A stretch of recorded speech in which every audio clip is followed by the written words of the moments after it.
Hey y'all, welcome to Does Your Art Fit? I'm Zakila of Art Fit by Zakila, and today I'm hitting y'all with another pattern review. Now, I have dedicated the month of June to finishing things. Y'all know I'm really good at starting projects. I get excited, I get started, I do 6 rows, I start something else. So, I have worked really hard to carve out time to complete projects because next month is my birthday month and I don't want to be working on whips for anybody else. Today's whip, or today's finished object, I should say, is the Big Top Bucket Hat by Little Conkers. Now, I will start with the yarn I used, which was a fingering weight wool cotton from Garn, and it's their Bio Balance.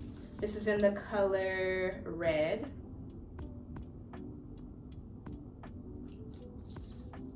The next color I used is from Biches and Buches, or as we like to say, Biches and Buches.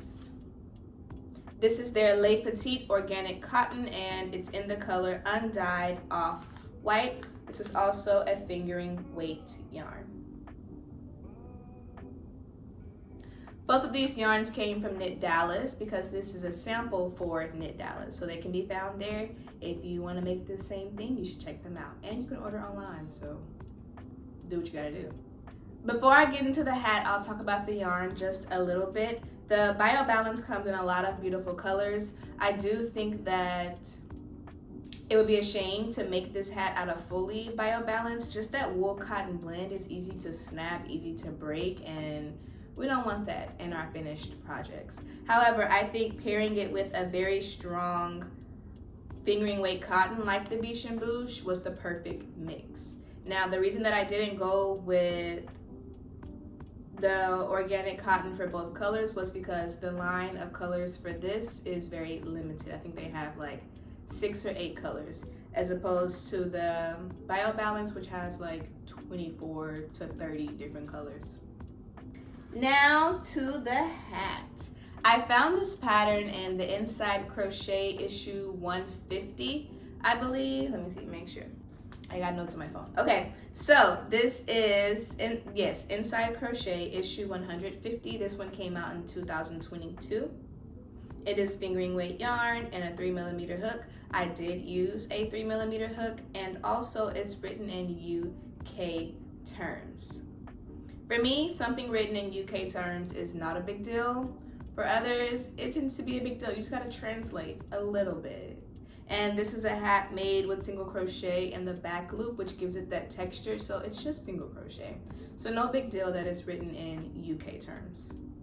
Now, I haven't weighed the hat because I plan to just weigh what's left and then cut the couple scraps off that I have left inside the hat, and then, you know, that's how I get paid about how much yarn I used. So we're gonna pull up to the store with all of it so they can see that what's left and what's actually in the hat. Also because the weight is going to be different between the 100% cotton and the cotton wool.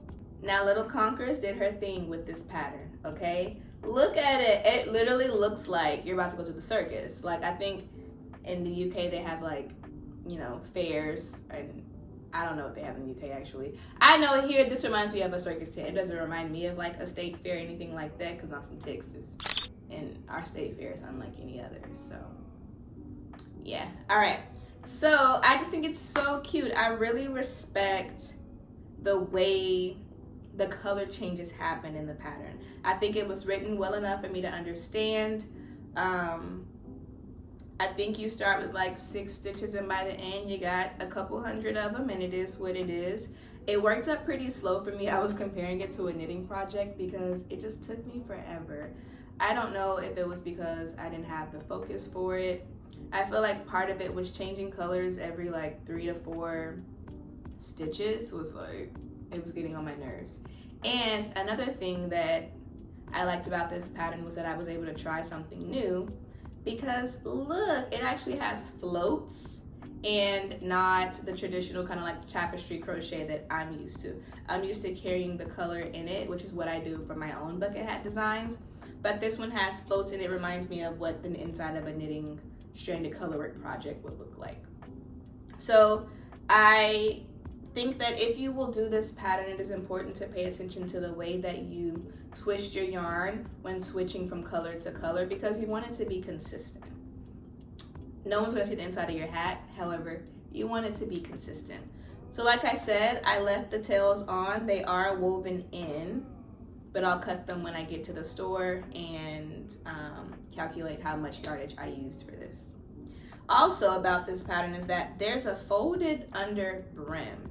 So you make the hat, you start at the center at the top, you work the body, the brim, and then you kind of work this under brim section that is then hand sewn to the inside of it, so that when you put it on your head and people, if they're under you, they can't see the floats. All they see is the brim, and I think that's just a really clever design. I did wash and block this pattern, which is why it kind of has a fold line there, but I laid it flat to dry. I did not pin it. I was a little nervous that the red would bleed. Y'all, my heart. The moment I put it into the water, I was like, oh my gosh, I should have did a test swatch. Didn't do that. It was fine. There was a little bit of red left in the water, but it did not transfer to the white, thank God. Okay. I did not swatch for this project. I just kind of started. I figured as long as it fit on a mannequin head, it would be fine. I knew a little bit of ease would come because of the wool cotton in it as well. But I really like how it turned out. I don't think I would make this hat again just because it took me so long, but I learned a lot from it. I really enjoyed how she started the increases, just how I feel like everything was well thought out.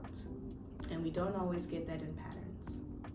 Also, side note, of course, this is not a sponsored video from Inside Crochet or Knit Dallas, but you know, maybe one day.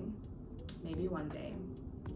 If you don't subscribe to the Inside Crochet Magazine, what are you waiting for? The patterns are beautiful. You get like 10 or 12 patterns every issue. There's always a designer spotlight. There's always information to be gathered in that magazine, and I actually read it, like flipping through pages.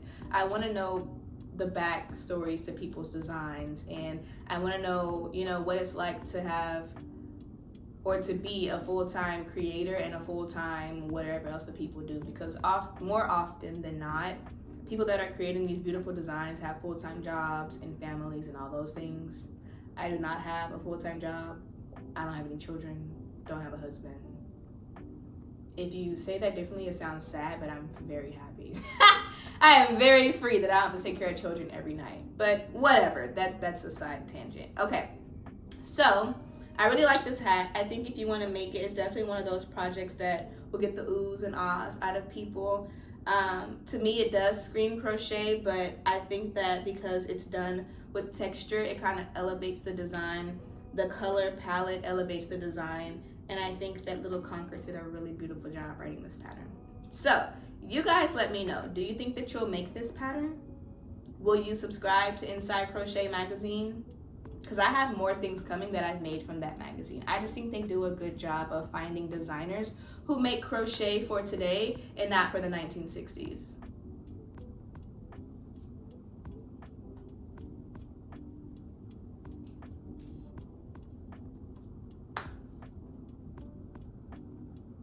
I mean, like, also it's the fact that my hair is actually flat enough today to wear this and to show y'all what it looks like. I don't even have a mirror in front of me, but I know it's cute. I know it's cute. Ah! Okay, it's really cute. And like, just the precision of where she has this folded up brim, like it's just enough centimeters so that it sits over your forehead and the rest of the floats are covered. Oh my gosh. Okay, I said I wasn't gonna make it again, but I might need one for myself. Although I will not rush to do this. This took, it was a slow, a fingering weight, yarn, bucket hat, fingering weight, bucket hat, 3mm hook.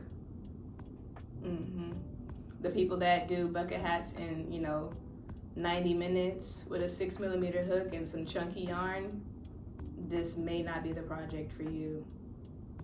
But you know, again, y'all let me know if you'll make it. If you like this video, please comment, share it, subscribe to my channel, because at 1,000 subs, I'm doing a giveaway. and you're gonna get some yarn for free. Yeah, we're doing that. Let me add in the fact that my goal when I make samples for stores and for yarn designers, yarn dyers, is to make sure that crochet really looks like art. Like, in my heart, crochet is art, but I feel like some of the people out there in the world just don't appreciate it. And I want to make sure that if my hands were on it, that it's good work, okay? It should look like a machine made it, although there is no crochet machine. My hands are the machine, and I do a damn good job, okay? You know it look good. Okay, I gotta go. All right, y'all. I don't know about y'all, but I got some stitching to do, so I'll see you in the next one. Peace.